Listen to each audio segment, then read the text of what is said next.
El color del instante.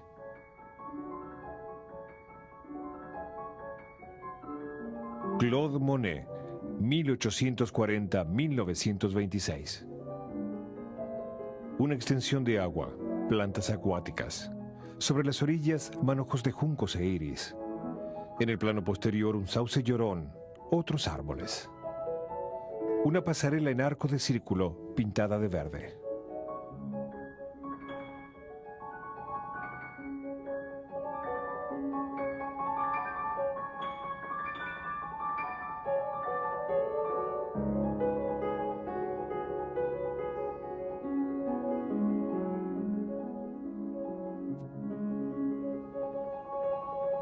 «1883, en el Valle del Sena, cerca de Vernon, Claude Monet descubre el pueblo de Giverny. Allí alquila la casa del lagar. A los 43 años, el pintor tiene ya una obra importante detrás de sí.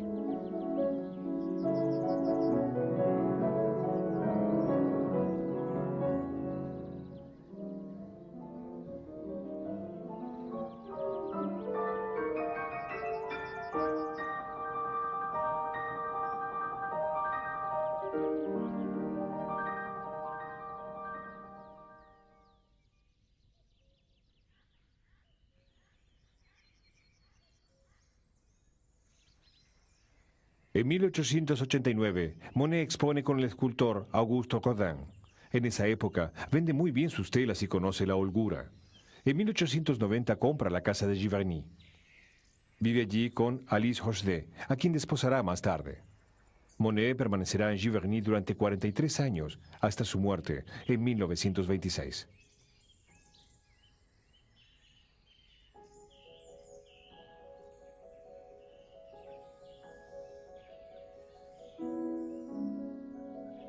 En su jardín, el pintor construye invernaderos y talleres.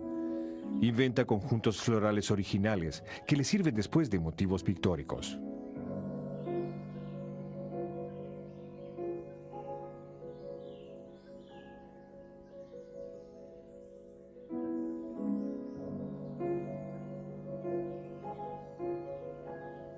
En 1893, Monet hace comenzar los trabajos en la parte sur del jardín, situada entre la línea del ferrocarril, hoy en día reemplazada por una ruta, y el Ru, un brazo del Lepte. Cava allí un pequeño estanque regulado por esclusas y construye una pasarela de madera, verosilmente inspirada por las estampas japonesas.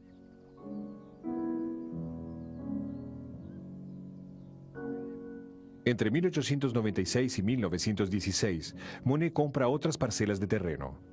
Habiendo obtenido autorización para desviar el curso del Ru, agranda el estanque. El Ru cruza ahora la propiedad, contorneando el jardín de agua en el que los senderos favorecen la variedad de los puntos de vista. Sauces, alisos, rododendros, rosales, bambúes componen en la primavera ricas gamas de verdes. En el estanque son cultivados el nenúfar blanco o ninfea alba, el nenúfar amarillo y diversos híbridos multicolores, lanzados entonces por los horticultores. Son plantas acuáticas vivaces, enraizadas en el fondo y con grandes hojas flotantes.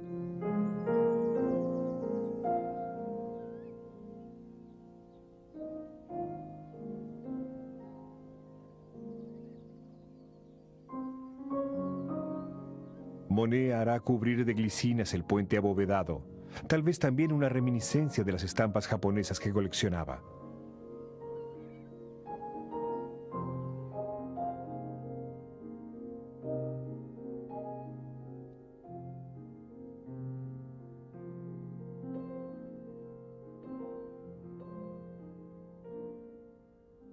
Las estampas que llegan a Europa hacia 1860 fascinan a los impresionistas por sus novedades formales. Buen número de esas estampas son publicadas bajo forma de series.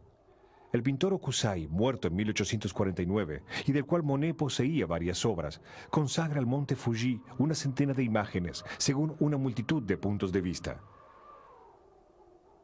A fines del siglo XVIII, en Roma, un francés, Henri-Pierre de Valenciennes, pinta varias veces el mismo paisaje. Solo varían la iluminación o las condiciones atmosféricas. Desde 1840, uno de los primeros fotógrafos, William Fox Talbot, elige como motivo un almiar de paja, a fin de mostrar las variaciones de la luz solar. En el mismo cuadro de la estación Saint-Lazare, 18 años antes de la invención del cine, Monet muestra en dos imágenes la llegada de un tren a la estación. En la serie de los barcos, pintada en 1887, el sujeto está descentrado, o bien no está mostrado más que en parte. El espectador reconstituye el conjunto. Monet comienza a pintar almiares a fines del verano de 1890. Partiendo de esta forma geométrica constante, juega con la evolución temporal de las texturas, tierra, hierba, paja, nieve y sobre todo, con el desplazamiento del cuadro.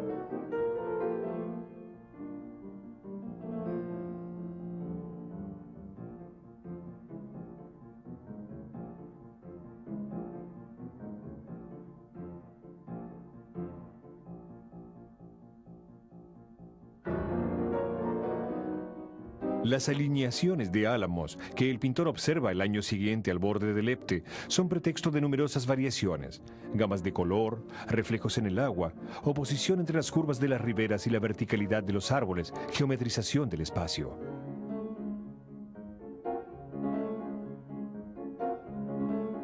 En la serie de los brazos del Sena, cerca de Giverny, Monet elige un cuadro constante y muestra la evolución de los colores y los contornos, ligada a las diferentes iluminaciones del día o de la estación. Hará lo mismo en Londres o en Venecia en los primeros años del siglo.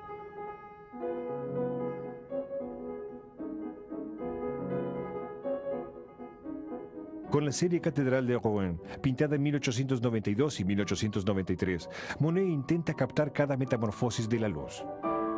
Instalado sucesivamente en 3 ventanas de casas que están frente al monumento, el pintor trabaja en varias telas a la vez, pasa de una a la otra, vuelve allí día tras día y trabaja todavía largo tiempo una vez vuelto a su atelier.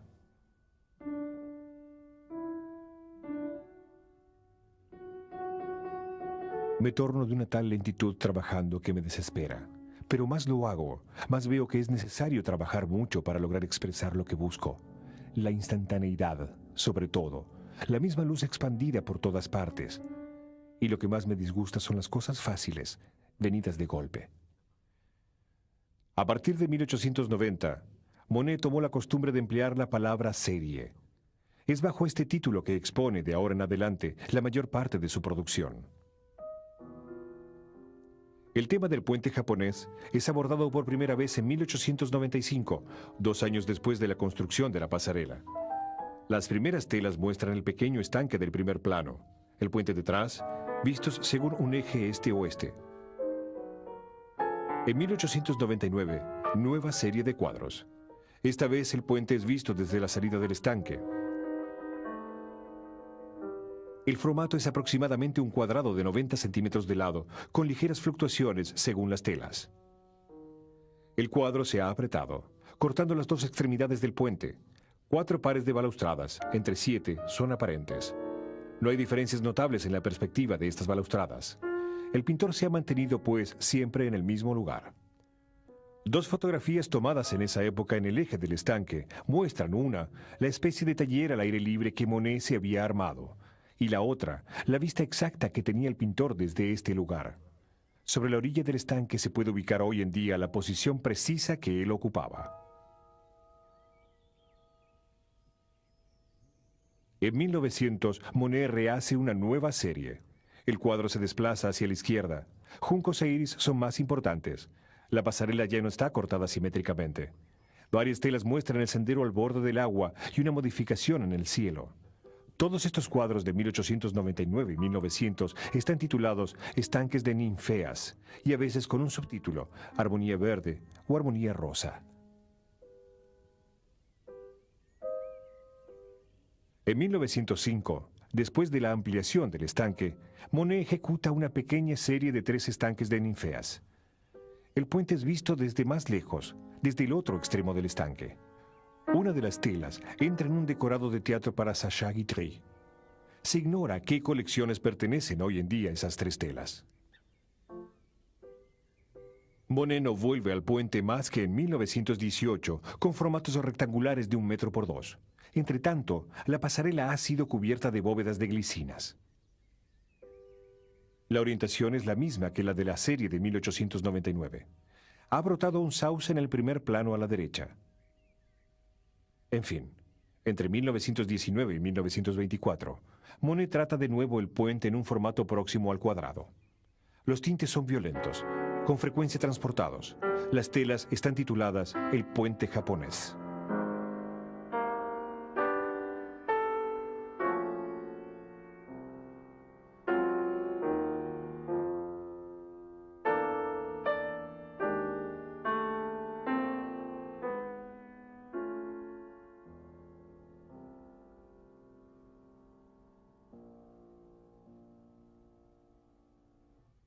De los 47 estanques de ninfeas o puentes japoneses censados para el catálogo de Daniel Wildenstein, 24 están actualmente en museos públicos, 31 en colecciones privadas y 2 han desaparecido totalmente, tal como esta tela fotografiada en septiembre de 1900 en el taller de Monet.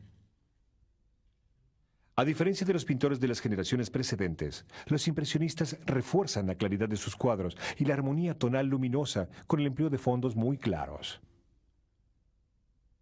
Una sola capa de enduido les permite conservar la estructura graneada de la tela, sobre la cual la pincelada se fija sólidamente. En las pinturas en tubo de la época, el aceite de clavel ha reemplazado con frecuencia el aceite de lino, al que se le reprochaba el amarillarse. El clavel da una textura más cremosa y guarda la traza del pincel. Como seca más lentamente, es fácil de trabajar al fresco o de retocar. Pero este aceite indispensable es a veces una molestia para los pintores.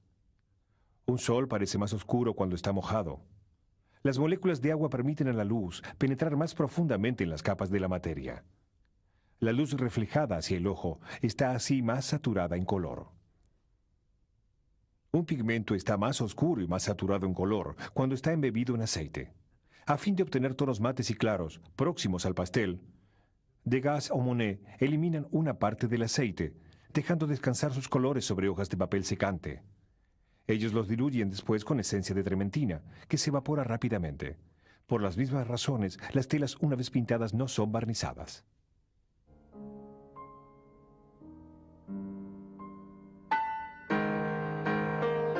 En cuanto a los colores que empleo, ¿es tan interesante? Yo no lo creo, ya que se lo puede hacer más luminoso y mejor con otra paleta. El gran punto está en saber servirse de los colores, cuya elección no es en suma más que asunto de hábito.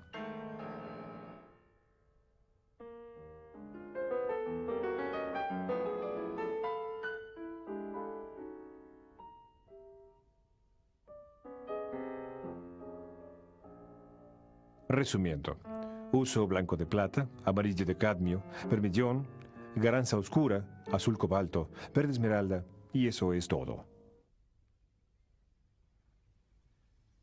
La serie de los estanques de ninfeas pone en escena 4 elementos de decoración: el puente, los follajes, el agua y los nenúfares.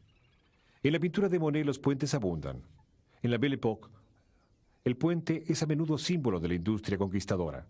Desde siempre ha estado unido al lazo social, a la comunicación. El puente es lo que une a lugares y hombres, lo que hace pasar de un país a otro, de una vida a la otra. El puente de Giverny, que en el jardín no tiene más que una función decorativa, se torna en las telas en el tema principal. Separa el cuadro en 2 zonas. Opone sus texturas duras, manufacturadas, a las texturas más suaves que el resto de la decoración. Flores y plantas ofrecen al pintor formas muy organizadas, ya que están desarrolladas a partir de esquemas de crecimiento riguroso, y al mismo tiempo aleatorias, ya que están sometidas a los caprichos del viento y a los juegos de la luz. Sus masas brutas y movientes evocan la fluidez de la materia, la perpetua metamorfosis de las formas, el deslizarse del tiempo. El agua es también materia amorfa. Ella es a veces puro espejo, reflejando las masas movientes de los follajes o la de las nubes, otra materia maleable y móvil.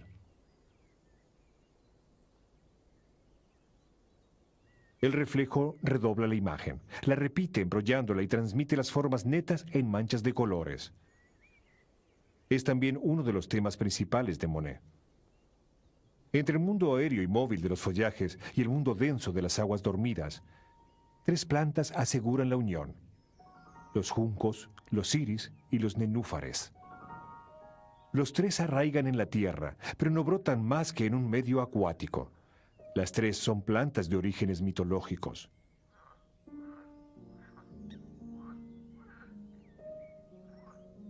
El nenúfar recibe su nombre del antiguo egipcio, Nanufar, las bellas. La flor que se abre a la mañana y se cierra a la noche simbolizaba el nacimiento del mundo a partir de lo húmedo. En la época moderna, la palabra nenúfar tiene una resonancia considerada como más bien lúgubre. En la poesía romántica, en Théophile Gautier o Victor Hugo, él está asociado a la muerte. Mallarmé lo restituye a la plena luz. Por razones no dilucidadas, Monet abandona el nombre de la flor y lo sustituye por el más científico de un subgrupo de nenúfares, la ninfea. A causa del pintor, el uso de este nombre domina hoy en día. Las ninfeas o ninfas eran divinidades de las aguas claras, fuentes y fontanas. Una de ellas se ahogó por amor a Hércules y volvió bajo la forma de una flor flotando sobre las aguas. Iris y ninfeas son muy frecuentes en el arte decorativo de la época. Monet hace de ellas un uso distinto. Según que ella esté seca o mojada, la hoja de ninfea, reflejando el cielo, es sucesivamente verde, azul, gris, plata. Es de todos los elementos de la decoración aquel cuyos colores y texturas conoce más metamorfosis.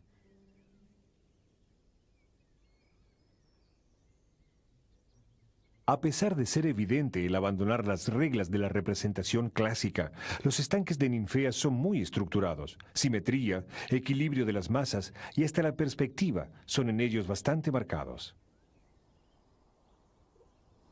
De cerca, las formas parecen muy revueltas, los colores muy vivos. A una cierta distancia las formas se recomponen, los colores se organizan en una armonía dominante. Una fotografía moderna del mismo sitio, ligeramente embrollada, da una imagen muy próxima. Esos fenómenos ópticos están ligados al uso muy particular que hace Monet de numerosas clases de pinceladas independientes. En la armonía verde, bajo algunos toques de colores vivos, se adivinan otros de color más claro. Monet constituyó primero una preparación general con pinceladas claras, destinadas a crear una textura espesa. A esta textura, una vez seca, él aplicó pinceladas de color para el modelaje de las formas o bien para la ubicación de las luces.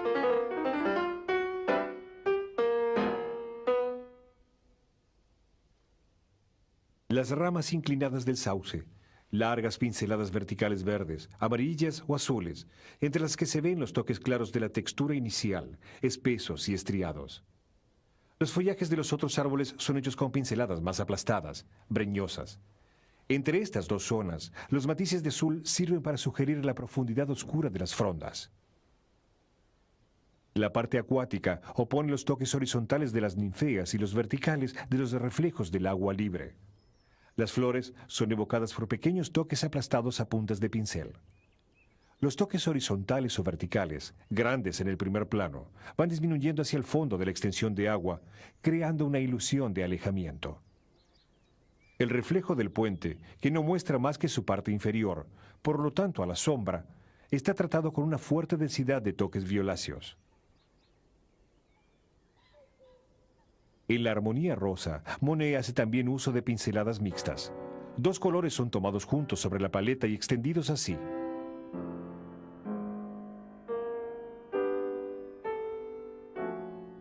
La mezcla de dos pigmentos atenúa su claridad. Por el contrario, su yuxtaposición permite conservar su estallido y su mezcla óptica crea un efecto luminoso diferente. La mezcla vermellón y blanco permite a Monet dar forma a varias ninfeas de un solo golpe de pincel. A la izquierda, el manojo de juncos es dado primero por una textura apretada de trazos rojos, amarillo oscuro y verde oscuro, sobre la que aparecen acentos luminosos. Estos han sido obtenidos ya sea por la punta de un pincel rápido y muy cargado con un único color claro, a veces con dos, o sea por el corte de un pequeño cuchillo de paleta.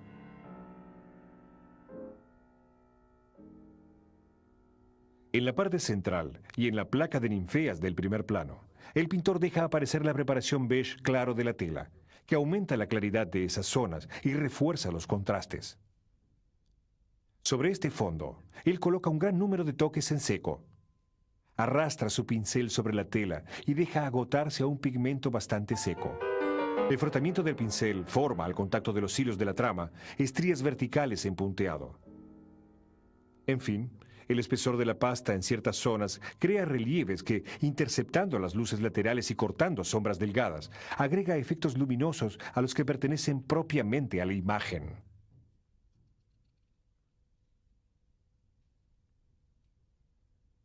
Cuando salen para pintar, ensayen el olvidar qué objetos tienen delante de ustedes. Un árbol, una casa, un campo, lo que sea. Piensen solamente esto. He aquí un pequeño cuadrado azul, rosa, un óvalo verde, una raya amarilla y píntenlos exactamente como se les parecen. La serie de los puentes japoneses da una impresión de espontaneidad, de extrema rapidez e incluso de descuido, de improvisación. Efecto lógico, ya que estas imágenes pretenden hacer un instante luminoso fugitivo. Pero esta aparente rapidez no es más que un artificio, uno de los principales componentes del estilo de Monet. En un cuadrado de 10 centímetros de lado, en la parte central de la armonía rosa, se pueden contar 23 matices diferentes, repartidos en 180 toques de superficie. Reportando el conjunto de la tela, eso representa un total de alrededor de 15.000 toques superficiales.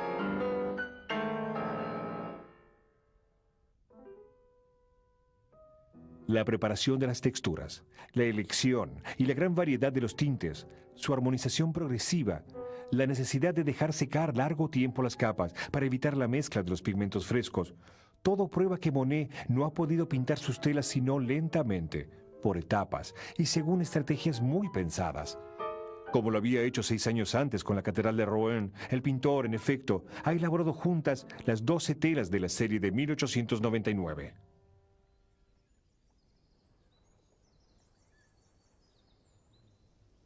Trabajo en estas telas todo el día. Me las pasan una después de la otra. En el aire encuentro un color que he descubierto ayer y esbozado sobre una de las telas. Inmediatamente me es dado el cuadro y trato de fijarlo definitivamente lo más rápidamente posible. Pero en general desaparece casi enseguida para dejar lugar a otro color ya registrado algunos días antes sobre otra tela que enseguida me ponen delante. Y así se continúa durante todo el día. Los cuadros fueron después trabajados en el atelier que Monet se había hecho armar al oeste de su casa. En la serie rectangular de 1919, la pincelada es más larga, las formas más borrosas, el fondo claro está muy presente en los bordes. La composición es tratada en una armonía de verdes y amarillos donde los toques rojos producen un vivo contraste. En la última serie de puentes, Monet vuelve al formato cercano al cuadrado. Pero esta vez, la disolución de las formas es completa. Las pinceladas son mucho más largas, danzantes, aparentemente desordenadas.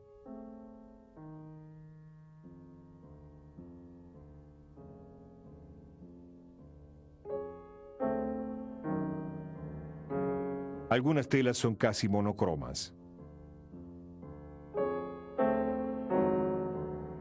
Esta metamorfosis fue atribuida a la catarata que afecta a Monet a partir de 1908. En 1910, la visión del pintor está muy degradada. Él se esfuerza por leer las etiquetas de los tubos y ubica sus colores sobre su paleta según sus costumbres. Pero percibe mal los contornos. Los azules han desaparecido, filtrados por la opacidad marrón-amarillo del cristalino. En octubre de 1922, es operado del ojo derecho. Él no juzga el resultado muy satisfactorio. El uso de anteojos le permite progresar. Ve repentinamente los tonos que ya no percibía desde hacía tiempo, en particular los azules y los violetas. Por fin encontró un par de vidrios coloreados que le restituyeron una parte de los colores. En 1925 y 1926 se declara más satisfecho de su vista. En ese momento puede contemplar las producciones de los años precedentes y juzgarlas. Si destruye tal vez varias de sus telas, elige sin embargo conservar una veintena de puentes, igual que telas pertenecientes a otra serie, el Sauce Llorón, el Sendero de los Rosales, La casa vista desde el jardín.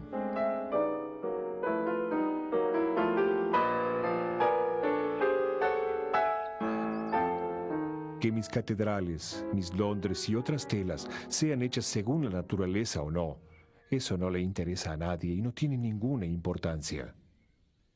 Conozco tantos pintores que pintan según la naturaleza y hacen cosas horribles. En 1895, Vasily Kandinsky ve un almiar de Monet en Moscú. Repentinamente, por primera vez en mi vida, me di cuenta de que miraba una verdadera pintura, dice. Algunos años más tarde, Piet Mondrian, fascinado por los almiares, los álames, los catedrales de Monet, se consagra a estos mismos temas y deriva poco a poco hacia los motivos geométricos. En cuanto al principio de las series lanzadas por Monet, se reencontrará también en otros pintores, en algunas fotografías y hasta en escultores. Sepan que estoy absorbido por el trabajo. Esos paisajes de agua y de reflejos se han vuelto una obsesión. Está más allá de mis fuerzas de anciano y deseo, no obstante, llegar a entregar lo que siento. He destruido obras. Recomienzo ahora y espero que de tantos esfuerzos salga algo. En paralelo con los puentes, la ninfea está en el centro de varias series de vistas que se hunden en el estanque. El pintor no juega más que con los reflejos, las nubes, la transparencia o la opacidad, los colores.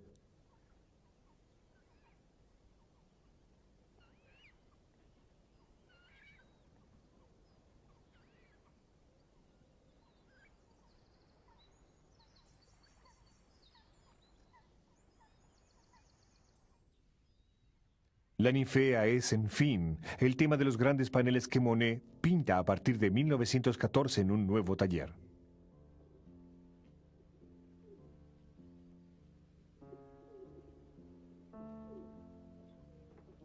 El día siguiente del armisticio de 1918, decide ofrecer esos paneles al Estado.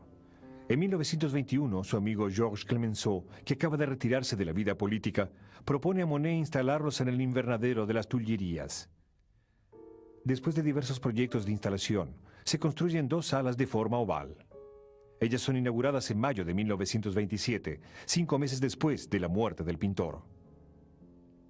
La pintura lisa con contornos bien delimitados daba al espectador la imagen de un mundo homogéneo, cerrado y terminado.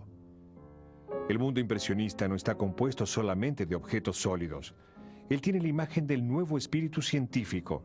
Se disgregan corpúsculos, se baña en un campo de ondas, es infinito, desborda de su cuadro. La luz impone una nueva lógica, disuelve las formas, transforma los colores de las cosas, los de sus sombras. De allí la predilección de Monet por las manchas, los reflejos y las mezclas de colores arbitrarios que ellas provocan. Los contrastes brutales, los espacios o los volúmenes informales, humos, nieblas, nubes, nieve, hielo, follajes. El tema es pura sensación luminosa, nace del color. Es la pincelada átomo quien lo dibuja, lo esculpe, lo recompone.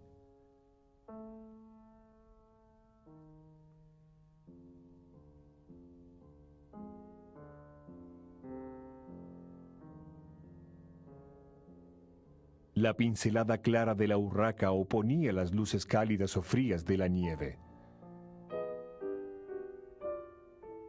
El toque desbordante de las amapolas restituía el resplandor traslúcido de los pétalos arrugados, condensados de un tranquilo paseo de verano. La pincelada danzante de los reflejos de impresión del sol naciente mostraba el estallido acuático de la luz. La pincelada trenzada de los almiares esculpía el oro rojizo de las pajas apretadas.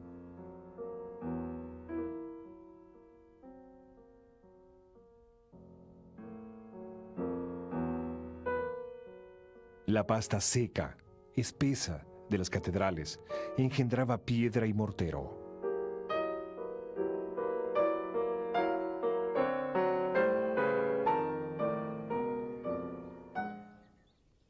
Con los puentes japoneses, después con los grandes paneles del invernadero, la ninfea se vuelve la metamorfosis misma, Hoja y flor, tierra y agua, materia y reflejo, sombra y claridad, color frío y color cálido.